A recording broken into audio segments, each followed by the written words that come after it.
if you could just give us a brief overview of the key arguments that you're making in your book. In particular, as I said, Jane advocates a real class struggle, whole worker, deep organizing approach in contrast to advocacy and mobilization. So I wonder if you can just give us a kind of brief, bird's eye view of what that argument is and why, in particular, it's really relevant for us today in this horrible, horrible political conjuncture that we find ourselves in. So. Yeah. Thanks, Peter. And I want to thank Peter, who reached out to me and was nudging me for a little while to get up here. So thank you very much. It's a pleasure to be in conversation with you. And I totally appreciate everyone being here tonight because I don't think we're here because I'm not picking up a guitar and singing funny songs. Right? We're here to talk about the crisis that is the United States right now, if not the world. And more importantly, my favorite topic, which is how to beat the bastards. So, yeah, I can't dwell on what, we know it's bad. So I'm happy to talk about, there were sort of three things in No Shortcuts. There was sort of just a way that I tried to break down and explain three different concepts, which I felt an urgent need to do for some reason in a book, which is the difference between advocacy and mobilizing and organizing. And the reason I wanted to really drill down into those three topics, which I'll say more about in a minute, is because I feel like there's huge confusion between what I sort of wrote up as the mobilizing approach or the mobilizing model versus organizing.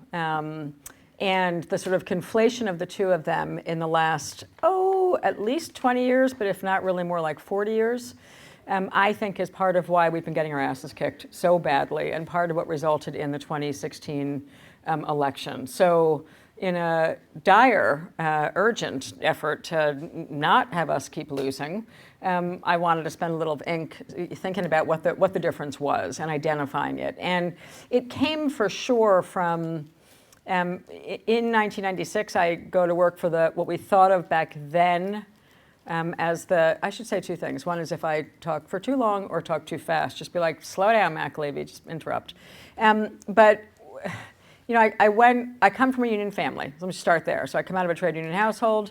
And then my form of rebellion, frankly, I always joke about this, but it's actually kind of real. Like my form of rebellion to my old man was like, I'm not going right into unions.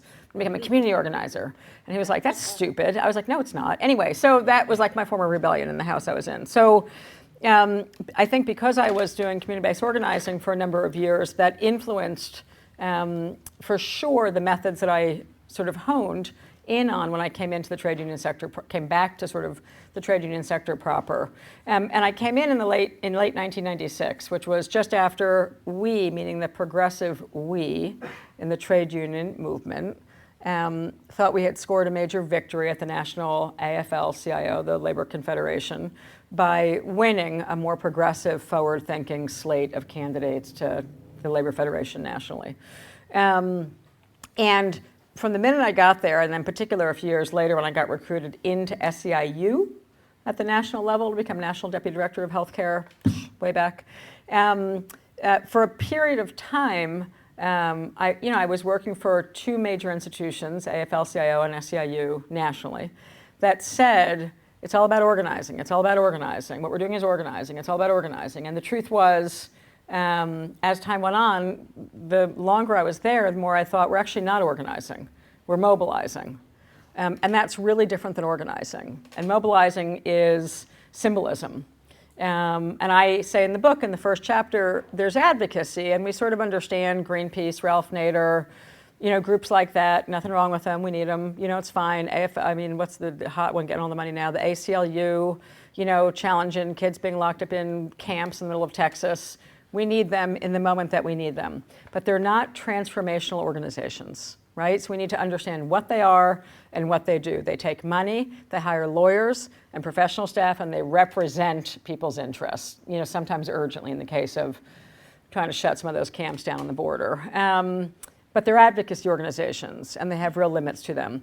That seemed like in the world I worked in, it was more clear to people. And if you go one step before advocacy, there's charity, right? There's charity, then there's advocacy. Then there's mobilizing, and then there's organizing. The confusion for me among most of my comrades in my cohort who came of age together in a sort of post-Ronald Reagan world was that people would say, yeah, we're doing grassroots organizing. And I'd be like, that's interesting, what are you doing? And then they would tell me, and I'd be like, yeah, no, okay, that's not what we mean by organizing. Like, if you're spending most of your time engaging people who are mostly already on your side on most issues, that's mobilizing. And if you're turning them out to events, that's mobilizing. And again, we know we need to turn people out, just like we need lawyers trying to shut down camps in the desert. We need both. But what they are definitely not is what I call base building, which is expanding the universe of people from whom we can mobilize. And base building is what we did really well in this country in the 20s and 30s and 40s, and what we're not doing really well right now. So, yeah, I think if I want to sum it up, it's like I always say to people, as an organizer who believes in real organizing and who received training from a number of brilliant mentors in my life, what I understand about organizing is I have to wake up every morning and make a plan to talk to the workers who aren't talking to me. I have to make a plan in the morning to make sure that someone is talking to all the workers who won't come to our meetings, don't talk to us, aren't in our social media feed, and are probably leaning either undecided or anti-union in the context of the union campaign, or a strike vote, or a contract fight. And I have to wake up in the morning, if I'm doing community-based organizing, and make a plan for how to reach the precincts, the neighborhoods, and the blocks where no one's coming to meetings. Organizing is about finding the people who are not engaging with us and helping clarify the two sides, as I like to call it. Like, there are two sides. And we might come back to that. But like, how do we clarify that there are only two sides? There's us and there's them, and there's not a bunch of crap in between. In an employer fight, in a union context, the boss always says to workers, you don't need a third party called a union. You just need us to have a better relationship. Like, they're always trying to do this third party thing. So part of what unions are brilliant about is clarifying that in this society, under capitalism, there are two sides. There's the owners, and there's the rest of us. Reminds me of a book about the United Electrical Workers, which is one of the great CIO left-led unions that still survives to this day. The book telling their history is called Us and Them. Yeah. Very clear, laying the line down. But I do want to kind of ask you to elaborate on this a little bit, because you do make it clear in your book that this kind of style of deep organizing from the 1930s had very much a kind of radical left at the center of it. Socialists, communists, anarchists, lefties of different stripes. And I'm wondering if you could say a little bit about, what, it's a kind of a two-parter, like, why that was important to have a left at the center of building these kinds of unions that had a kind of long-term vision for transforming the society that they lived in, including pushing against and beyond capitalism. And kind of, because that to me seems like the missing piece, right, to where we're at today. Although since you've written the book, there has been this huge growth of DSA and the left and independent leftists and socialists winning campaigns in the electoral arena. So I'm just curious if you could say a little bit about that history, but also if you could speak to the relevance of labor for socialists today looking for strategies for winning and building power, and why it's important to think about labor and unions still. Yeah. My pleasure. Yeah. So I want to answer the question by sort of coming present moment and then walking backwards for a minute. So, how many people here feel like if they were given 3 sentences, they could explain what the Janus decision was at the Supreme Court? Oh, okay. So we're gonna have to go even further back. But okay, that's. There's some hands up. How many people here could explain the Epic Systems decision from the Supreme Court? I see 2 hands. All right. So here we go. This is why unions matter, brothers and sisters, among so many other reasons. So.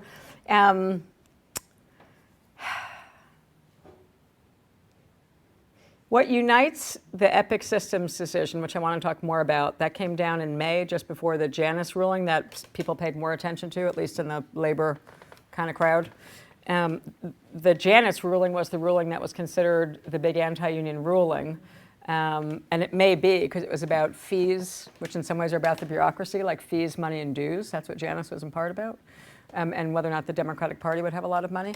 But the most radically anti-worker Supreme Court ruling of this year and maybe of the last 25 to 50 years, no holds barred on that description, is actually EPIC, which they came down with in late May at the US Supreme Court. And EPIC, which was a consolidation of the Murphy oil case, EPIC and Ernst & Young, or whatever that accounting firm is. The court merged three. I was out this winter talking a lot about pay attention to Murphy oil, pay attention to Murphy oil, wherever I was out in public, on the radio, wherever I was. Because people were talking about Janus. I was like, I'm sick of Janus. Talk about Murphy. They consolidated what was a case called Murphy into the EPIC decision. So that's one thing to know is, if you ever heard me or anyone else talking about Murphy, it's the same thing as EPIC. What the ruling said in May of this year, kazoots, was that there would workers, anti-worker decision, anti-working class decision, anti-worker right decision, not about fees and dues and how big the bureaucracy gets or not and how many resources we have. It's about workers. The EPIC decision in late May in the US Supreme Court said that henceforth, any worker in this country can be subjected to mandatory arbitration agreements by their employer, period. The estimate is that already since May, the corporations are rushing, and I'm going to get to power in the 30s because it's going to go right to it, because we're basically back there. So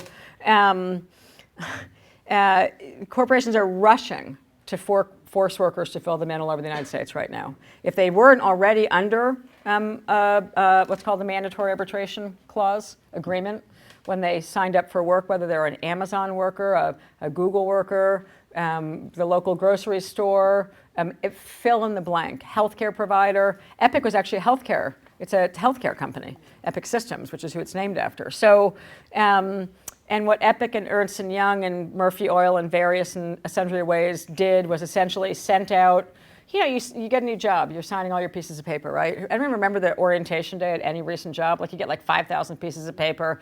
If you have a union, we hope someone comes in who's a member. We hope, zero probably not, but I'm just giving you my fantasy.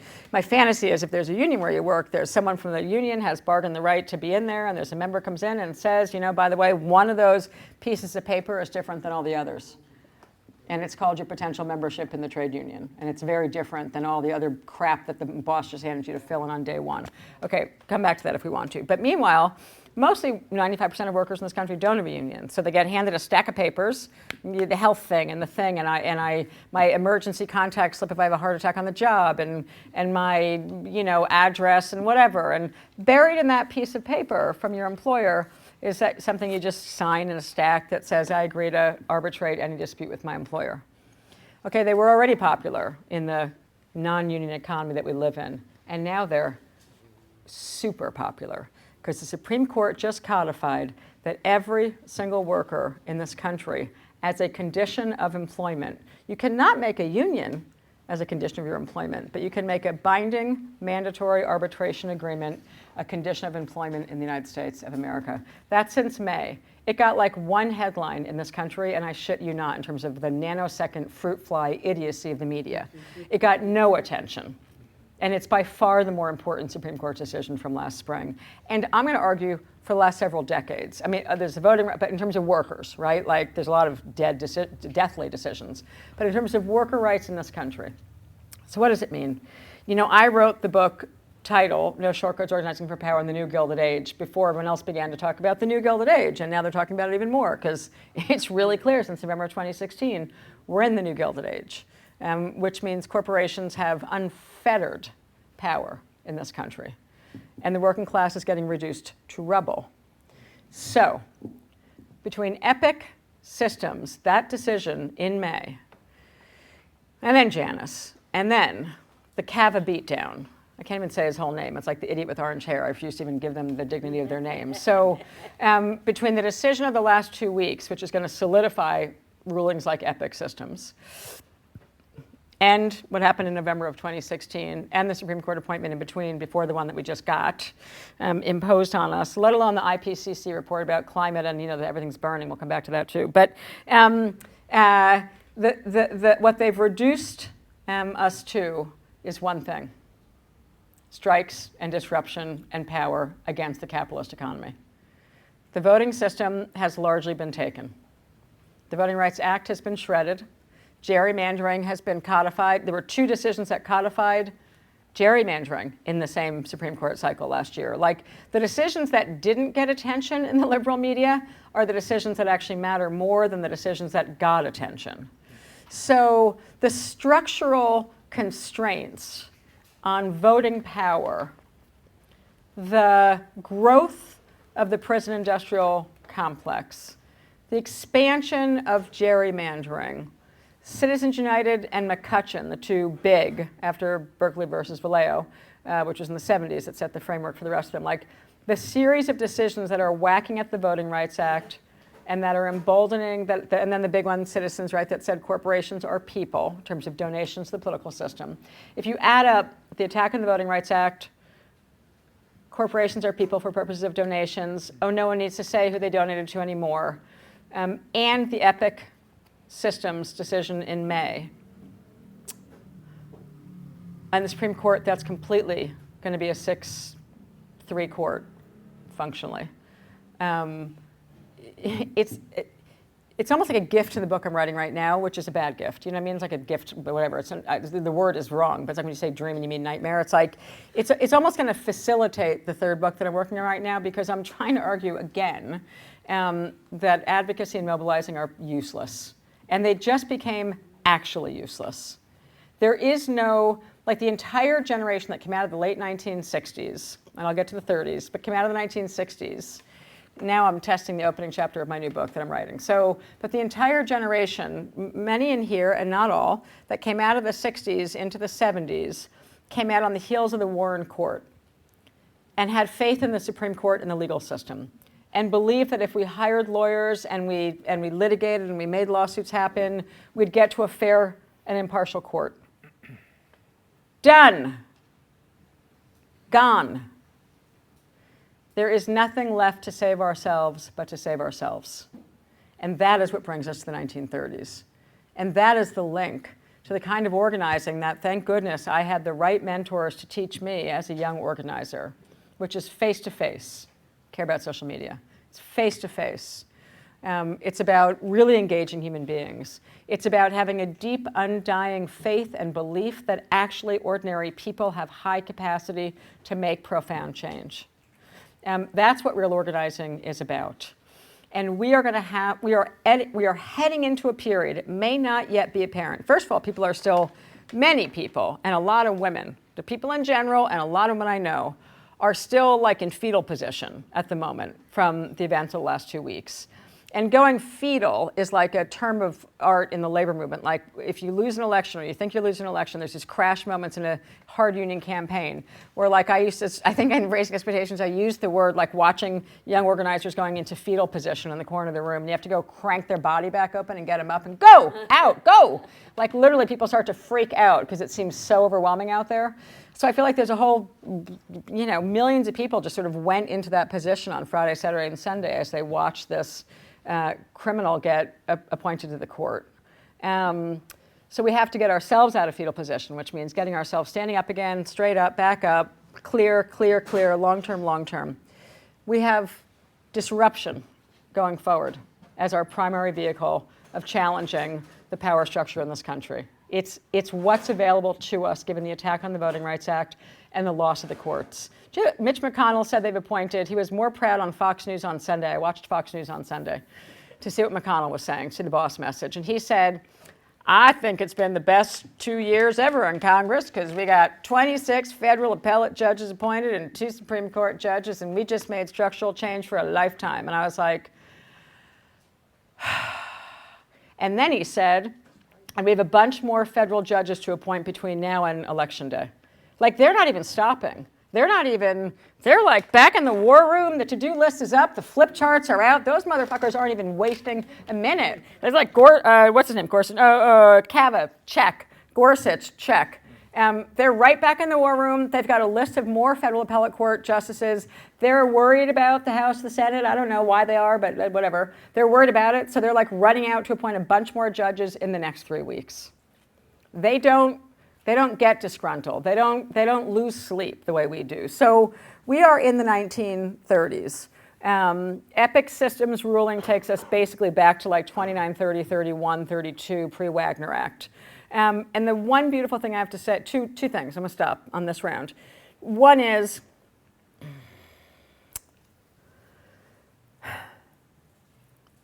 there's disruption, which is what's available to us. And there's what's the most powerful form of disruption. Because I don't mean disruption like 300 people sat down in the Capitol Rotunda last week yelling about him with banging drums. I'm sorry, I'm like, that's not disruption. That's just noise making for social media. Disruption stops business. That's what a strike is. Not a symbolic strike, an all-out strike like West Virginia. An all-out strike like the Marriott hotel workers in Oakland and San Francisco and 8 major cities in the country right now, where I'm gonna go on Thursday and play and cheer them on and maybe other things. So I hope you all do too. Just pick a line and go. But like, there's strategic disruption. I want to put those words together. So the second thing I'll say before I close on this is, what EPIC means, what the EPIC systems ruling means, is the only way for a woman getting sexually harassed, or a man, or someone getting harassed on the job, or for your overtime not being included in your paycheck, or for your wages being stolen by your employer. For every scenario under the sun, for 95% of American workers, the only redress they face right now is to form a union. Because the only way to get out of the binding arbitration agreements is actually to have a union or to form a union. It's actually the best rap I could have dreamed up in the last 25 years for, hey, you ain't got one yet? Time to get one. If you read the EPIC ruling, because you're screwed. The only way out of EPIC is to form a union in your workplace and make a better one if you have one. Because a union gets you out of a binding arbitration agreement with your employer that takes all your rights away. And when you have a union, the next thing we have to do is figure out how you do no less than 90% out strikes, which is a lot of what I talk about in No Shortcuts. So I do want to kind of push on this a little bit and ask you to elaborate on this idea of disruption and thinking about strategic areas of the economy and society, right? Like in your book, you make a very, I think, compelling case for thinking about education and healthcare in particular as 2 strategic sectors. You know, others like Kim Moody and other folks have really made a case for logistics as well. So I'm just curious, you know, if you could say a little bit more about like, so where do we want to make the most disruption? What disruption is going to have the biggest impact in terms of beating the bastards, as you say? And in particular, you know, thinking about you know, younger folks or people that don't have unions, you know, where, you know, for, you know, DSA or whoever, you know, where do we direct our energies, right? Like, you know, if we're in a kind of crappy service sector job that's not very strategic, do we stick around and try to organize that place because those folks do need a union? Or do we search out a more strategic sector, or, you know, where do we take our energies and really use our time and our heart? You know? Yeah, okay, great. So right back to your last question and this one, more to the point for the second. So DSA, thank goodness, you know, just in the nick of time, just like West Virginia. You know, headlessness isn't helping us. We need some thought and some flip charts and some war rooms, and parties and organizations help us do that. So I think, so within disruption, I'll segue backwards for a second. Within disruption, the most powerful form of disruption under capitalism is the withdrawal of labor. So we're in the workplace. We're just in the workplace. Like, that's the most strategic place to go. It doesn't mean you don't do neighborhood organizing. No, I didn't say that, just to be clear. But the most strategic place to go is into the workplace to build strong enough to do massive withdrawals of labor. That's called a strike. So within that, in No Shortcuts, I get clear. I'm personally obsessed about what I call the mission-driven strategic sectors. And by mission-driven, I mean mission-driven workers. And I call mission-driven workers largely the fields of education and healthcare. They're not the only ones, but I'm going to say why I'm particularly obsessed with them. One, I've spent my life organizing workers within them, and they're just absolutely amazing workers. Mission-driven, meaning folks aren't going into education and healthcare to get rich. And they're not going in to have weekends off. And they're not going in to not pull their hair out at night when they go home because their work doesn't stop when they punch the clock. Because it's mission-driven. So they care a ton about the people that they're paid to work with. Students and parents, communities, patients and their families. So part of why I'm obsessed about the education and healthcare sector, and again, this isn't like a new idea, I'm just gonna give you some other reasons why I'm particularly obsessed about it. Eds and meds, people have been talking about them for a long time, but for somewhat different reasons than I have. The old rap on eds and meds is because they weren't going anywhere. That's still true. Like so far. You can't fix a patient from Bangladesh or wherever because China's already too expensive for their capitalists, right? So they move on other places. So far, education and healthcare are still largely being done here. And we know there's little exceptions, radiology, people reading little screen, whatever. But by and large, we have millions, tens of millions. We have enough workers in the healthcare sector alone in this country to take us back to 30th% density if we just organized in the healthcare sector. Most healthcare workers in this country, the vast majority, including nurses, are not in a union. And it's a growing sector. It's growing. As the baby boomer ages, it's just going to keep growing. So that's a strategic sector. The communists had what they called basic industries in the 30s. I'm arguing today's basic industries, I say strategic sectors, include at the center healthcare and education. Education tends to be, so far, still more in the quote-unquote public sector. You should also know that I don't believe in the words public and private sector. I think they're just garbage. This is capitalism. And the private sector takes all of its money and subsidies and roads and everything and research money and all this crap comes straight from the public taxpayer dollars. But they pretend there's two sectors. Okay, we have capitalism. And they use it to steal money from the public sector and bleed it, but that's all. So far we have healthcare is still primarily in the so-called private sector. Education is still primarily in the so-called public sector. It's all taxpayer money. And it's all being subject to austerity right now, which is why people are starting to fight back hard. So the reason why I think they're particularly strategic is not just because they're moving, not just because they're growing, not just because all those things, but because the workers in them have an unbreakable bond to the broader community. And at 95% of the country not having unions, if I were young in a job that annoyed me, I'd figure out what it took to become a pharmacy tech, or a lab tech, or an aide, or a fill in the blank, or a teacher's aide, or a teacher, or a fill in the bus driver. Bus drivers were the unsung heroes of the West Virginia strike. Anyway, I would figure out how to get myself into those two sectors just for starters, because they're growing and they matter. What's beautiful since No Shortcuts came out, since the fall of, the book came out as the idiot was getting elected, coming into office, whatever. So the end of 2016. And what's happened since then in the West Virginia education strike and the spring strikes last year is that to a strike, to a striker and to a strike, after a 10-year war against the image of teachers and teachers' unions, Waiting for Superman, Hollywood movies, nonstop Stand for Children, blah, blah, bull crap, charter schools, where for the poor, black people, my ass. But anyway, it's been the most sophisticated public relations campaign, right? Teachers, beat kids, rubber rooms, all the story after story about blaming the educational system on teachers. And 10 years into a incredible PR campaign to make people hate their teachers and teachers' unions, to a strike, whose side did the public take in every strike? The education workers. That's an unbreakable solidarity bond. And nurses and healthcare workers have the same. My early and first strikes were in the healthcare sector. And never, nursing homes, hospitals, assisted living facilities, that was my early days, 25 years ago, never did the patients' families blame us when we were on strike, never. They blamed the bosses. That clarifies two sides, just like the education sector. So those are particularly strategic sectors. I don't disagree with Moody and Peter Olney and a bunch of other people. Of course, logistics is strategic, kind of always. Guess what else is? If I had a young-ish body still, I would become a carpenter or a laborer, because the construction trades really need to be taken.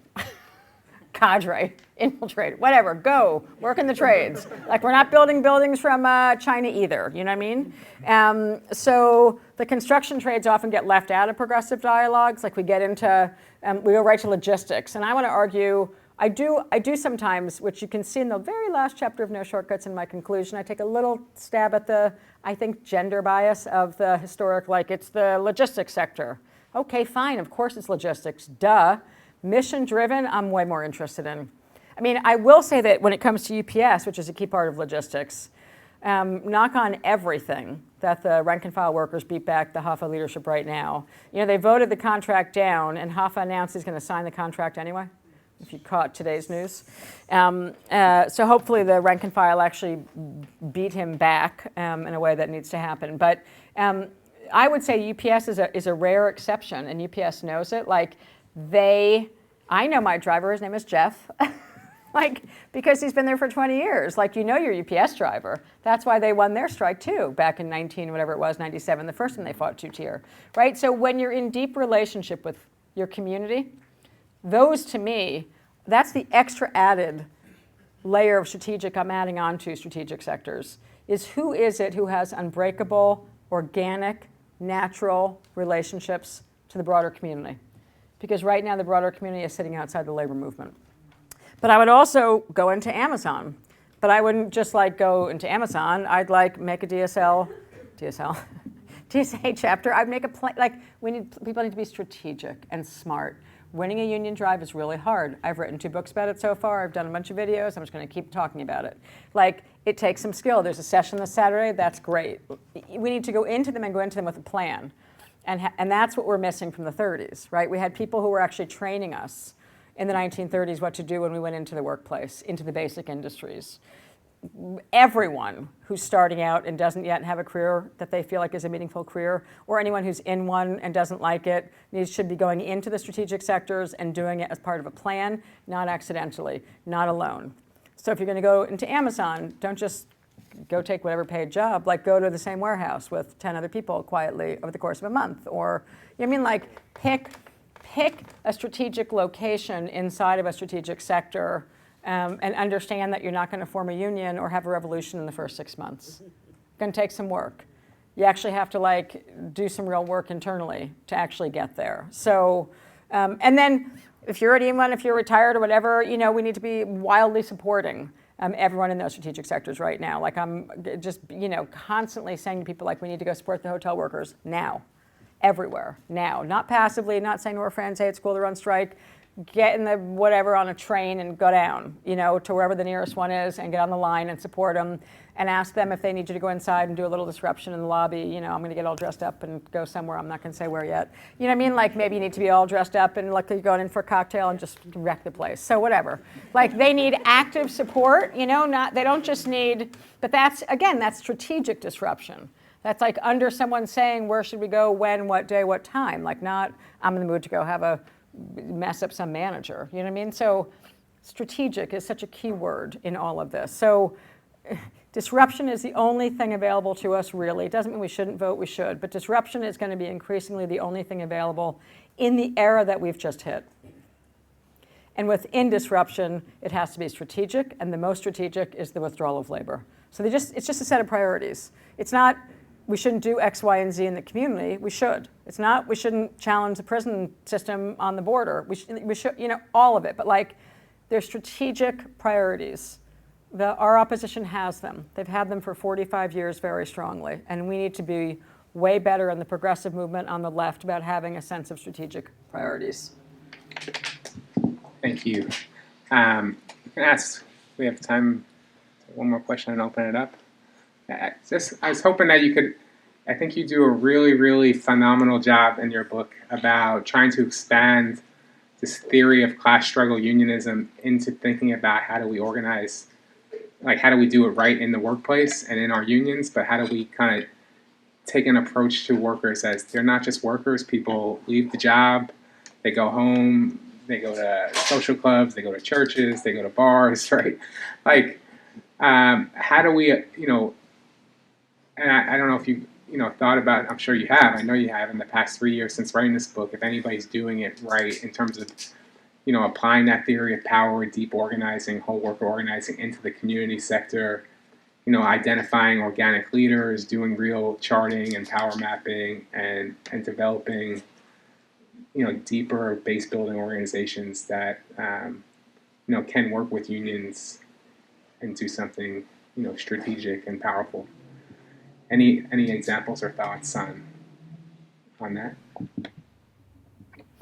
Yeah. The better thought is on the what to do. The lesser thought is on how much of it's happening.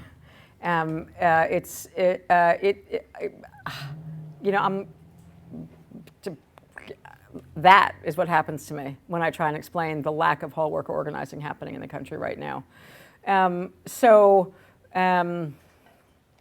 Essentially, it's partly because, so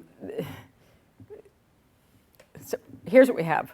We have a set of unions that I call the unions that are still trying. Very specific words. Organizers use very specific words. Okay, we have a smaller subset of actually really good unions. Pretty small subset. Good by my metrics of good. Democratic, open negotiations, open endorsements, engagement with the rank and file every day, like a whole bunch of things I could just checklist through. Then we have a set of unions, a larger set, that's the set I call the unions that are still trying. Like they haven't just given up. They're actually still trying, but not always doing that well.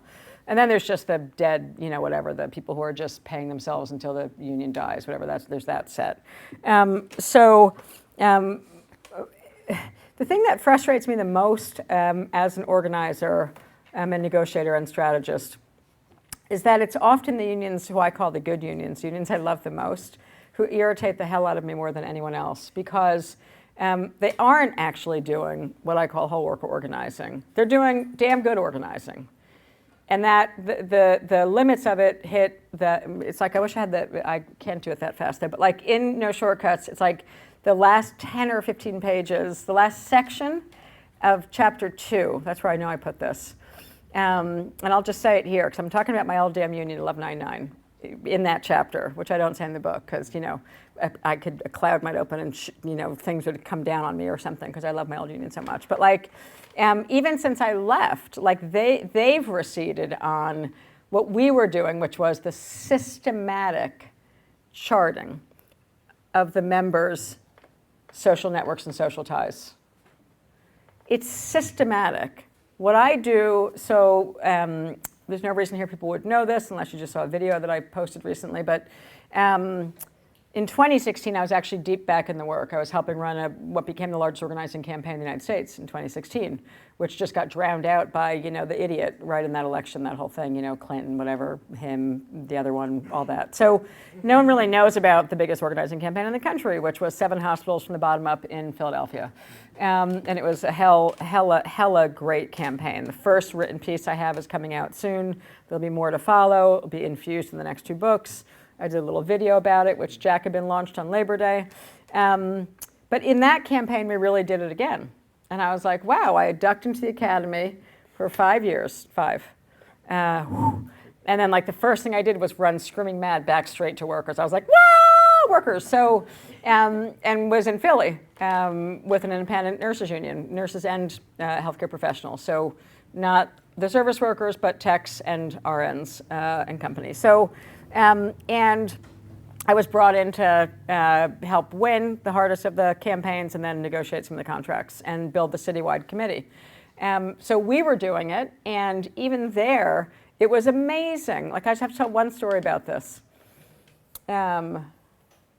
When they brought me in, they really needed help, right? Like, it was a campaign that was growing and growing, and like by the time they won like the 3rd hospital, they were like, just like, they don't even have enough staff to, it was like the thing was exploding. So they get me an apartment and moved to Philly, and I, in the condition of me taking the job, like agreeing, I'm just going to upend my life and go to Philadelphia, PhD, whatever. I'm just going to go back to what I love to do.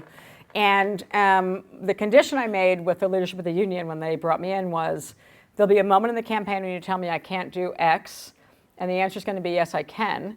And you're going to remember this moment. I was bargaining my job description because I know labor leadership, even good labor leaders. I know where they're going to say no to me. So I was like, so the condition of me taking this job is that when you say no, the answer is actually going to be yes, because I'm going to do any freaking thing I want to in this campaign. Okay?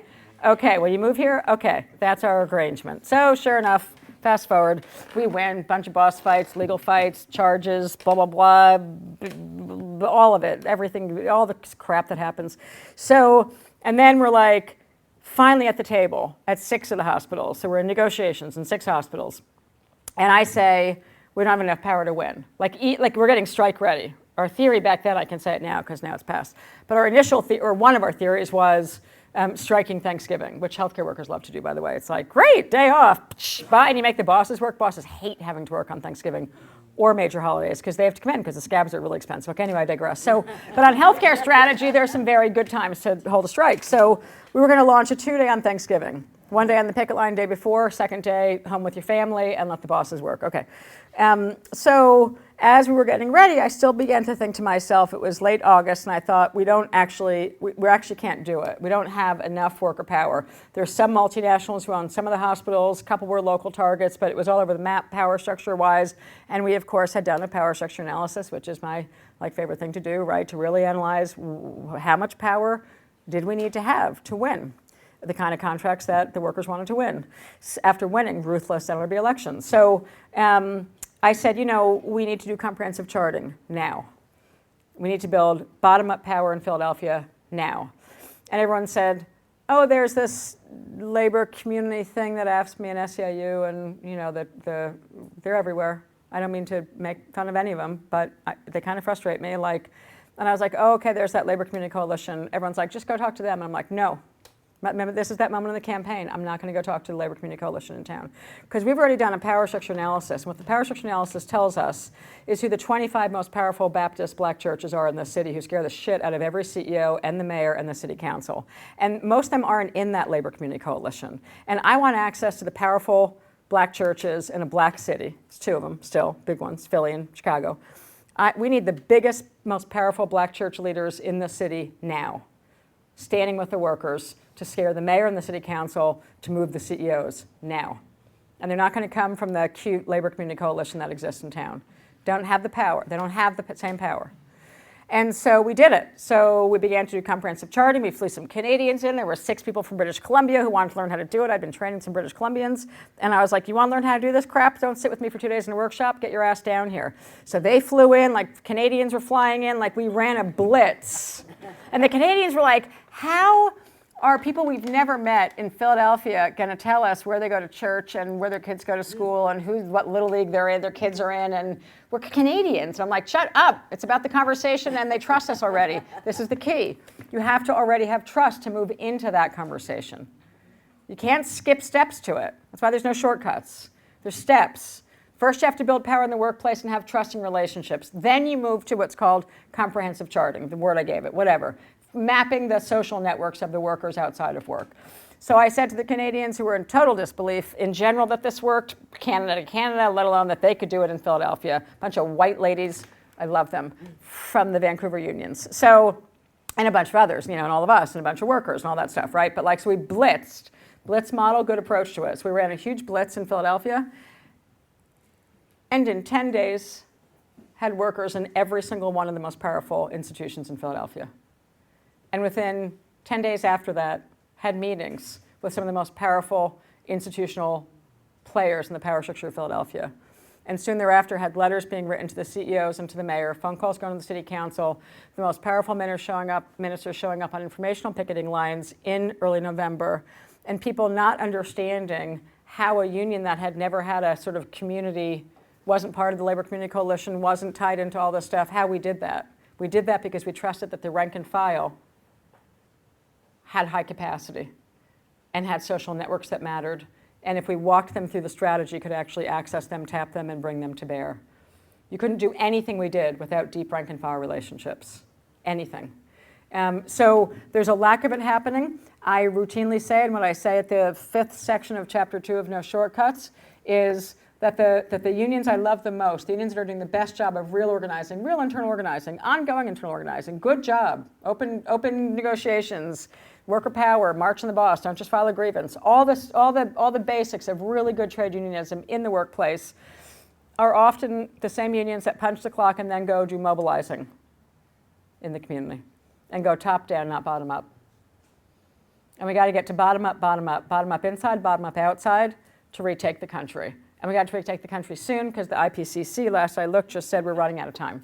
That's that climate change report that just said death is upon us. So it's not like we can't mess around anymore. Like, it's not do really good workplace organizing and then check your brain at the door if you're a good progressive union and do top-down community coalition, write your check to the community clergy coalition. No. It's that among the rank and file are the community ties we need to actually upend local political races, build a bench, and retake power and lead to the kind of disruption and allies that we need in an era that's so terrifying, which is the present. Thank you.